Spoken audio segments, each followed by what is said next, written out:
Rheged, a name that some of you will have heard before. Many of you probably haven't heard of it, and you're asking yourselves, what is a Rheged? Well, it's not it's a kingdom that was an old Cumbric one actually, coming from Coilhead, one of the most powerful ones that was in the north, quite a long-lasting one as well. So today, we'll go on a journey to learn and remember the history of this powerhouse of the north. Rheged would come into being with the death of Saint Cynno of Ebrauc. His sons would split his kingdom into two. The east would go to Masgwyd, and the west would go to Gurgwstedlum. The boundary stretched from Caerleil, modern-day Carlisle, and then down that to Chester.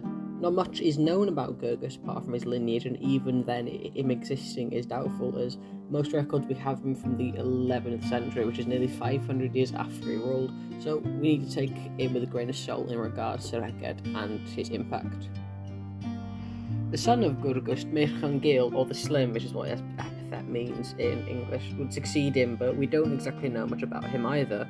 We go back into the trap of him probably not existing, because the records we have him from, again, the 11th century. But we do know what his sons were. His sons, Cynfech Oer and Eلیdir Llyddannwy, split the kingdom, with the north going to Cynfech and the south going to Eلیdir. At this point, I decided to follow the north first, then I'll go back and cover the southern line, which is around the same time period, so we're not missing out on much.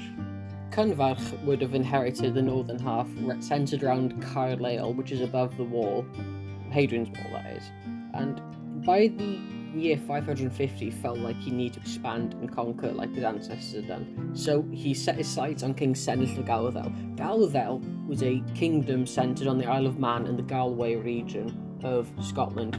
Modern day, that is, it was called Gallowdel by that point, and he would defeat him in battle, kick him out of the mainland and push him into the Isle of Man. And at that point, the descendants of Cenedl are also important, as their line would ultimately culminate in the line of Aberfraw for Gwynedd, with a massive dynastic influence in Wales in general.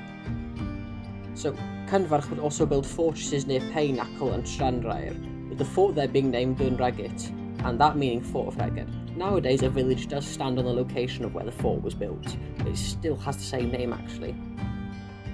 And now we arrive at the greatest king of Rheged and the north, in my opinion, bar none. Urien was one of the greatest commanders of his day, and the last hope in the north after Peredur was killed in battle against the Angles. His kingdom would have been overrun at this point by them. Urien ruled a kingdom stretched from Galway to the Westmoreland, and he's also referred to as the ruler of Llywelyn and the Lord of Erechwydd.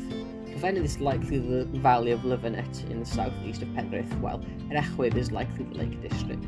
His relationship with the other kingdoms was a bit tenuous at times. He would raid them erratically.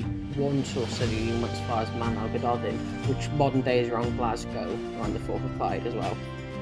Towards the end of his reign, after the death of Peredur, he would rally his men and take Catterick, ensuring that the two Anglian kingdoms of Deira and Bernicia couldn't unite and possess an even stronger force to try to defeat. So afterwards, he began rallying the rest of the northern kings to his side. He managed to rally King Rhydderch Hael of Strathclyde, Morcant Bulk of Brynech, and Gwallog Marchwyd Trin of Helmet, and his ally King Fiachna of Ulster. The alliance set about to defeat the Angles, and quickly they won the battles of Gwen Ystrad and the Battle of the Old Roman Fort of Brenwinion. The Angles launched an attack to take Catterick, which led to the Battle of Arbor of Cabain, where Prince Owain of Rheged slew King Theodoric the Firebrand of Bernicia. By about 585, the alliance had essentially won, pushing the new Anglican king Hussa to the island of Lindisfarne. They put him under siege. Around that same time, the forces of Brynech and Ulster had managed to retake Gowrie, the modern-day city of Bamborough, which was the capital of Bernicia and Brynech. Seeing it as a massive symbolic victory, Morcant suddenly became jealous of Urien, ordering a man called Slovan Llafrido, a foreigner, to kill Urien. So Urien was killed. His head was decapitated, supposedly, and the Anglian forces, seeing the incredible disruption in the camp of Urien's forces, attacked, catching them by complete surprise and defeating their forces. While Morcant was trying to rally the men, the rest of the alliances began to shatter, to the point where within a few months Morcant had lost all the gains he'd gotten, and the rest of the kings had begun looking at Rheged, at least the north of it, as a prize to be taken, seeing as Owain was in an incredibly unstable position now. Owain wasn't in a good position, enemies all around, and an incredibly delicate position with all his brothers. So quite quickly, Gwallog of Elmet, the former ally of his father, would quickly attack him, Owain would send his brother Elfyn with an army to defeat Gwallog, but Gwallog would be able to defeat the army of Rheged and kill Elfyn in single combat.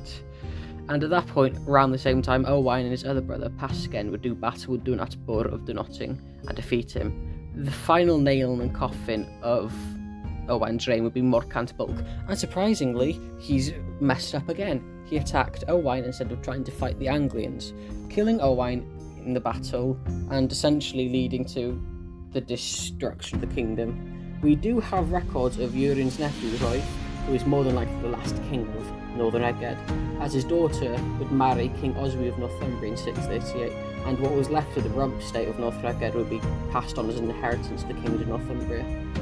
So, by around the 650s, Rheged was no more. We shall go on to Southern Rheged now. Since we turn back to Southern Rheged, we'll start with Ileidir Llydanwyr.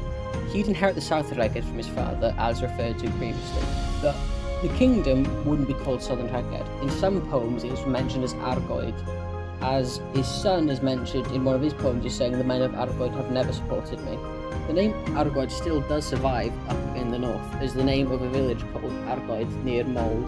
The kingdom was likely centred at the old Roman towns of Lancaster and Winchester, but we're not particularly sure which one would have been the capital. I'm going to lean more towards Lancaster as a more built-up area, but we'll go back to the man himself, Ileidir Llydanwyr. His epithet Llydanwyr shows that he was a stout and handsome man. Apart from that, we don't know much more about him. His son, Llywarchen, is an incredibly famous and renowned poet, at least in Wales. He was the last king of Argoed and was present for much of the events I've talked about previously. He was present for the Grand Alliance. He himself was at the battle over Lindisfarne, where he managed to recover the body of his cousin Urien in the chaos after the death of him. Thanks to him and the poems Taliesin wrote, we have some information on Rheged in the north around this time. I've read both authors. I tend to prefer Llywarch personally. His work on Caddolan and the early stuff of Rheged is quite fascinating. I'm not going to make a video on Pengwern, as it's something I can't do as well as Cambrian chronicles, seeing as Caddolan was from Pengwern, but I'll link his video somewhere in the description. So, Llywarch had a long life, an incredibly long one and sad one. He'd see all of his sons die in battle against the English, he'd see his cousin die in such a horrific way, and he would ultimately come to see himself being driven out of his homeland by the English. He would eventually flee to Bala and die there as a poor beggar. And so, we reach the end of Rheged, one of the most important kingdoms and one that is so rarely talked about these days, which is a shame. We all talk about the English kings of Alfred, William the Conqueror, Harold, even Canute, but we don't talk about the Celtic past of these islands. Even if we do, it's rarely enough on the north, maybe even Wales. But at the end of the day, I feel like it's important to remember these people and their sacrifices, because the world wouldn't be the same without them.